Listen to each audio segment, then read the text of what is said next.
I think the other thing is data. And you've got to collect data, you've got to share your data, you've got to use it to help make decisions. We have eco counters. It's a trail counting system. It looks like a 4x4 wood post, but what it does is it shoots a laser across the trail, and the laser is actually smart enough to understand, are you a bicycle or are you a pedestrian? And we're able to pull those results down on a monthly basis and then share how many people have been on every trail that we have in town. It's not an exact science, but it gives us a pretty good count. It helps us understand that last year, even though the Razorback Greenway was broken up this much because of the Walmart campus, 5.5 million people used our trail system. That's a 60,000 person community. We had 5.5 million users on our trail system. Again, it's not an exact science, but it's a really good guesstimate of where we're at. And those numbers help our council understand that this really is a true investment or a real investment that we're seeing an ROI on. The A&P, our local visitors bureau, goes one step further. They want to understand who's coming to town and where are they from.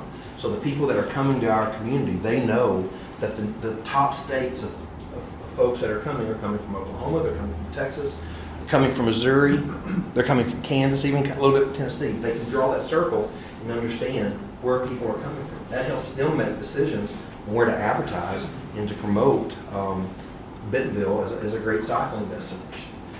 They understand day trips, they understand how far you're coming, and so all of that data is there. Personally, I use the data. I want to know when people leave our parks after their public recreation programs, where are they going? You want to take a guess, the number one destination that people go when they leave our sports complex? It's Chick-fil-A. But you know that half marathon event that I was just telling you about? I sat down in front of Mark Hufford and I said, this is how many people that we're picking up that are coming to your restaurant after they leave Memorial Park. Like, you're benefiting from our park system. I'm not asking you to get it for free, but will you sell me chicken biscuits for $1.50 a pop for every person that finishes the Bentonville Half Marathon? We need to fuel our runners when they cross the finish line. Give it to me at your cost. And he does it every year because I give him that data.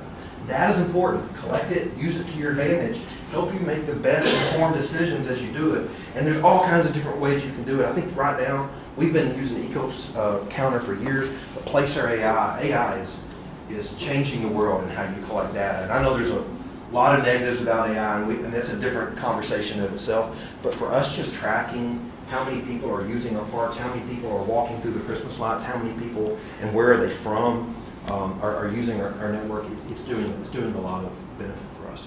And let's talk about that benefit. Let's talk about that ROI. This is actually an old number, and there's a study that's been in the works, and it's supposed to have been done by now. But this is a number that we produced back in 2017 or 2018 17, there you go. We understood the economic impact that the cycling industry was doing for Northwest Arkansas. So this is all four major cities. This is Benton and Washington County.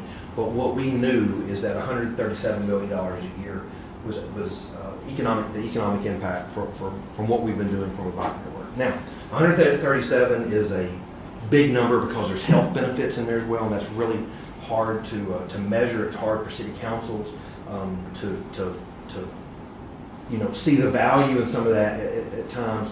We like sales tax dollars, so let's dial in. Let's go to 51 million. There's still a huge reason to benefit from 51 million dollars that people are spending in bike shops, or spending in restaurants, or spending in breweries, or spending in hotels. All of the infrastructure, all of the businesses that are in place because of the cycling network that we have in place. That $51 million is that annual return, and that's in 2017, y'all. That's 10 years ago. My gut tells me that number's doubled in the last 10 years. I don't have any science behind that. I can't prove that. It's just a gut feeling, but I feel certain that it's significantly higher than it was almost a decade ago. One of the things people often ask me is, like, we talk about the NIMBYs. Like, I'm supportive of the bike network, but not in my backyard. NIMBY, not in my backyard. And 20 years ago, the NIMBYs were everywhere. I mean, they were as prevalent as they are in any community. But we've seen that number go down over the last couple of decades, probably over especially the last 10. One of the reasons, and I'm always hesitant to show this slide because it brings up the topic of affordable housing, and that's a different crisis in of itself in our entire country. I'm sure it's here just like it is in Bentonville. Well, one of the things that we went out and did is we started looking at home sales around the Razorback Greenway. And we just took basic 2,000 square foot houses, 3-bedroom, 2-bath, and we wanted to understand what was that home selling for within a quarter of a mile of the Razorback Greenway versus 2 miles away from the Razorback Greenway. And we learned that the home closer to the Greenway was selling for $15,000 more than the one that was two miles away. What real estate agents are telling us now in Bentonville and in Northwest Arkansas is the top question they get is, how close am I to the bike trail? It's all about proximity. The best trailhead is your driveway, and people realize that, and so they don't want to have to drive to the trailhead at the bottom of the slaughter pen. They want to leave their house, hop on the network, and make their way to the trail system. So we talked about all those benefits, and one of the things that we did to be successful is that we really did a lot of strategic planning to help us understand that. It's so important for cities, for departments to have a solid master plan and a vision plan of where it is that we want to go. We're actually about to start our next one for the next 10 years, but in 2017 we passed what we call the Play Bentonville plan.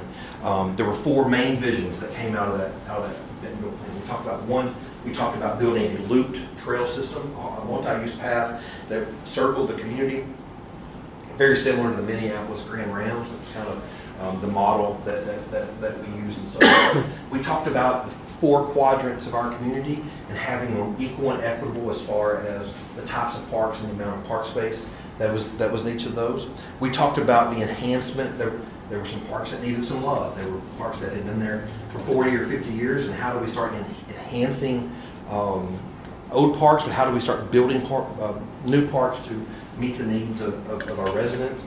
And the fourth of those was the public spaces in our downtown.